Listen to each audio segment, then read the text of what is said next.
जुनैद अजीम मट्टू, उन्होंने डिक्लेयर किया श्रीनगर को ओपन डेफिकेशन फ्री। और क्लीननेस में मतलब साफ़ सफाई में ये आया है 45th रैंक में, तो काफ़ी पीछे है अभी ये भी।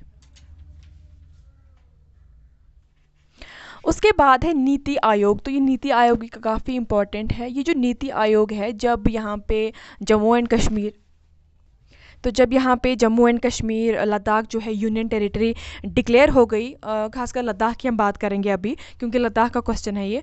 तो नीति आयोग जो है यहाँ पे आई और उन्होंने यहाँ पे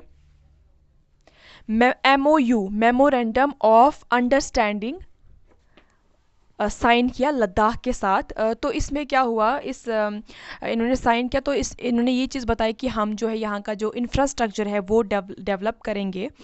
और ये किसके भी साइन हुआ, लेफ्टिनेंट जो गवर्नर है उमंग नरूला। तो यहाँ पे आपको एक और चीज़ ये भी याद रखनी है, क्योंकि अब यूनियन टेरिटरी डिक्लेयर हो गई तो उसी के साथ यहाँ पे लेफ्टिनेंट गवर्नर भी आ गए। तो ये याद रखना है, मतलब पहला जो लेफ्टिनेंट गवर्नर है वो कौन है, उमंग नरूला। तो इस इन्होंने क्या बात की, जो फोकस था वो था कि डेवलपमेंट ऑफ इंफ्रास्ट्रक्चर। यहाँ का मतलब इंफ्रास्ट्रक्चर में आता है जैसे हेल्थ आता है, क्लीननेस आता है, ये सब चीज़ें आती हैं इंफ्रास्ट्रक्चर में। उसके बाद आता है अब हम नेशनल जो करंट अफेयर्स हैं उनके बारे में बात करेंगे। इंडिया का फर्स्ट चीफ ऑफ डिफेंस जो है स्टाफ वो कौन बने, जनरल बिपिन रावत। तो ये नया ही एक बना है, CDS को बोलते हैं। इसमें क्या होता है, जो ये तीनों हैं जैसे नेवी हुई, आर्मी हुई, ठीक है, एयरफोर्स हुई, इन तीनों को मिलाकर एक किस्म का मतलब इनकी एनकरेजमेंट के लिए, इनको इनकी एक डायरेक्शन के लिए बनाया गया है CDS। तो ये कौन बने पहले, जनरल बिपिन रावत। तो मतलब ये डायरेक्टली कोई मिलिट्री कमांड नहीं दे सकते हैं इनको, किसी भी जैसे आर्मी को या फिर नेवी को, लेकिन एक किस्म का कोऑर्डिनेशन दिखाएंगे उनके साथ ये, ठीक है। तो आपको ये याद रखना है कि इंडिया का first chief of defence staff कौन है, जनरल बिपिन रावत। उसके बाद है India rank in global talent competitive index is 72। तो इंडिया का जो रैंक, मतलब ये बात हो रही है ग्लोबल लेवल पे, इंटरनेशनल लेवल पे, जितने भी 132 जो कंट्रीज़ हैं, 132 कंट्रीज़ में से इंडिया ने रैंक किया है 72। तो लास्ट ईयर इंडिया ने रैंक किया था 80th पोजीशन। तो अब जो है 8 जो प्लेस कम करके 72 पोजीशन पे आया है ये। तो ये जो रैंक है ये क्राइटेरिया क्या था, 2020 का क्राइटेरिया था, थीम था कि आर्टिफिशियल इंटेलिजेंस, जो मतलब जिस कंट्री के पास ये टैलेंट ज़्यादा हो आर्टिफिशियल इंटेलिजेंस का, उस हिसाब से रैंकिंग की गई। तो ये हर साल अलग अलग थीम होता है। तो इस साल का 2020 का थीम था आर्टिफिशियल इंटेलिजेंस। तो इसमें जो इंडिया ने रैंक किया 72, जो टॉप पे थे वो थे सिंगापुर US वगैरह, मतलब आपको पता ही है वो कितने ज़्यादा एडवांस कंट्रीज़ हैं। तो सिंगापुर जो है वो टॉप कर गया artificial intelligence India's rank in global talent competitive index में, ठीक है। उसके बाद आरबीआई ने लॉन्च किया एक ऐप, मनी। ये जो ऐप है ये विजुअली चैलेंज पर्सनस के लिए है, जो लोग जो पर्सन देख नहीं सकते हैं उनके लिए ये ऐप बनी है। तो इस ऐप से क्या होता है कि मतलब कोई नोट है, उस ऐप के थ्रू उन लोगों को पता चल जाएगा कि ये नोट कितने का है, ये 100 का है, 1000 का है, 200 का है, कितने का है।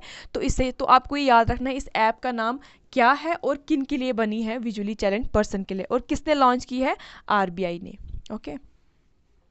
उसके बाद अब हम आते हैं जो इंदौर है, कहाँ पे है ये, मध्य प्रदेश में।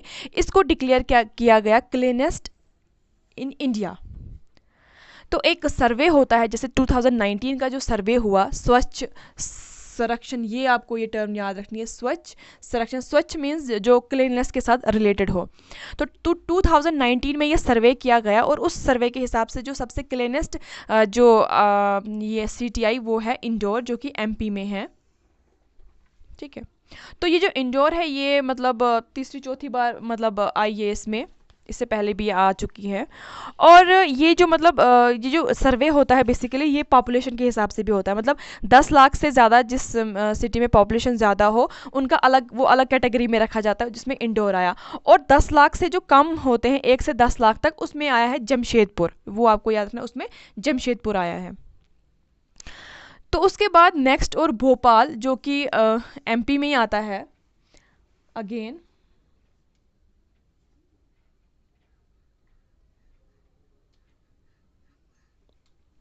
भोपाल जो एमपी में अगेन जो है इन्होंने एक स्टार्ट किया हुआ है ई वेस्ट क्लीनिंग। अब ये ई वेस्ट क्या होता है, जितने भी हमारे इलेक्ट्रॉनिक्स होते हैं जैसे ख़राब मोबाइल्स हो गई, जितनी भी इलेक्ट्रॉनिक्स चीज़ें हो गई, वॉशिंग मशीन हो गया, लैपटॉप हो गया, वो जब ख़राब हो जाते हैं तो हम उसको ऐसे ही फेंक देते हैं, which is harmful for us and for our environment.